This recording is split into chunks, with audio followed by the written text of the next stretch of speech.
Hello and welcome to SL Chennai Speaks Out Season 2. I'm Sanjay Pinto. It's that time of the year when almost every Chennai's heart swells with justifiable pride.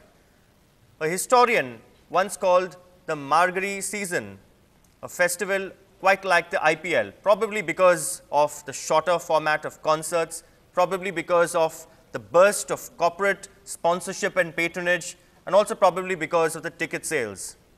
A critic once said that this is a festival, an event that justifies itself.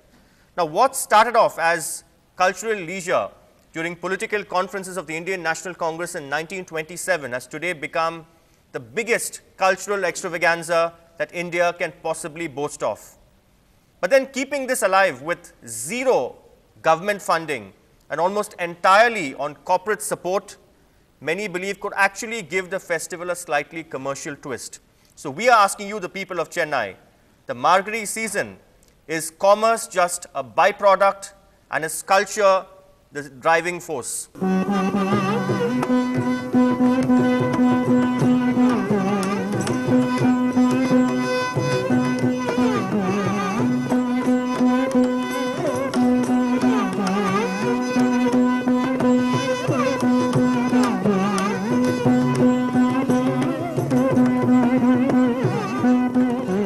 Joining us on the panel, we're very happy and privileged to have people who actually have taken time off in the midst of their busy schedules, except for one who is not performing this time around.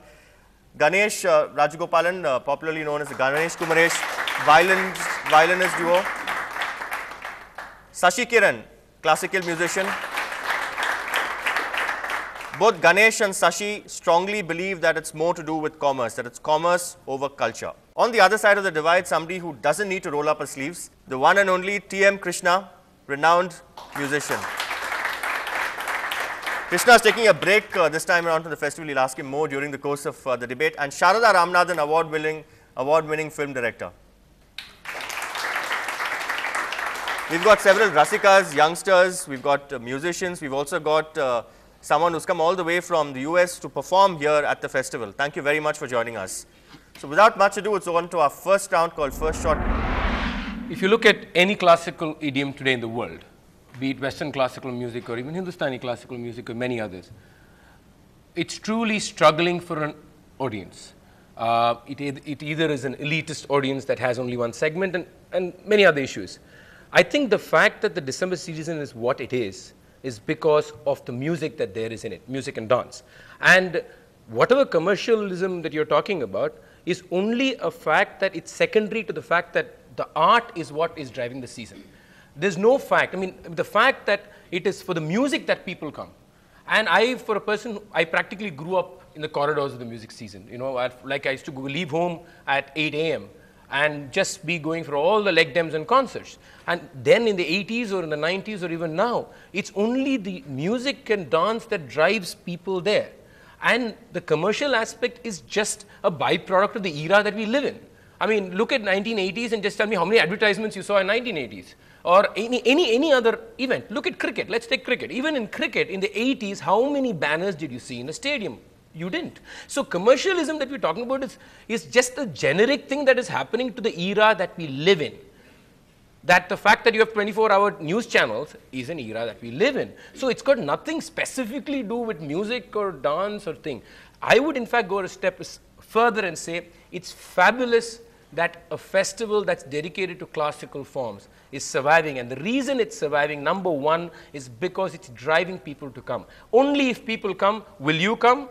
And will the sponsors come? So they are actually people who see an opportunity in what's happening. So it's art, culture, music, dance. There's no doubt. All right. Thank you very much, Krishna. When you talk about the Margazhi season, because there is a cultural disconnect, commerce comes in as a middle agent to bring everything together. And these days, we see that even the cultural aspect of it is also needs needs commerce. So in that way, I think the commercial aspect of the entire thing is great for the performing arts. All right, thank you very much. Short and sweet there. No event functions without a context. And if you look at the context in which the Margazhi season actually functions, it's defied most of the trends of the context that we live in. We live in a context where commerce is the fulcrum, not the art. In the Margazhi season, it is the art which is the fulcrum. Commerce is not driving it. Commerce, as Krishna said, is a generic, integral sort of, trend that has seeped into it at some level. I don't deny that. That's because we live in a monetary economy. We don't live in a barter economy. And I think that's the fundamental principle of how everything functions. But essentially, if you look at even some of the mega multinational consumer products, none of them, which are driving almost every other event in every other sector, they're not driving this event. And what you have here is, well, I conservatively said 1,000 concerts, but I've been challenged on that. I've been told it may be even 100% more than that. That many number of concerts by this many number of artists, and all of them are actually present here. So to me, the Margazhi event is a mega sabha. It's the mother of all sabhas, and it's defied. And my position on this is that so far, the good news about it is that it's defied all the mega trends of commercialism. That's the good news. All right. Thank you very much, Sharda. Carnatic music as a cultural scenario is separate from the Margazhi season. Whatever is happening as an organizer and also as a performer, I can tell you that if you take the history of Margazhi season, though it started with the Congress, it was always the support. At that point of time, it was subtle. It was a support of art patrons or advocates who took up the Sabha culture. Otherwise, I don't think we'll have a Sabha culture itself. Unless you have a Sabha culture, we can sing, the art can all exist, we can all be at home. Only those artists who are really doing well, even if they are commercially viable, we are looking at the sales of the tickets.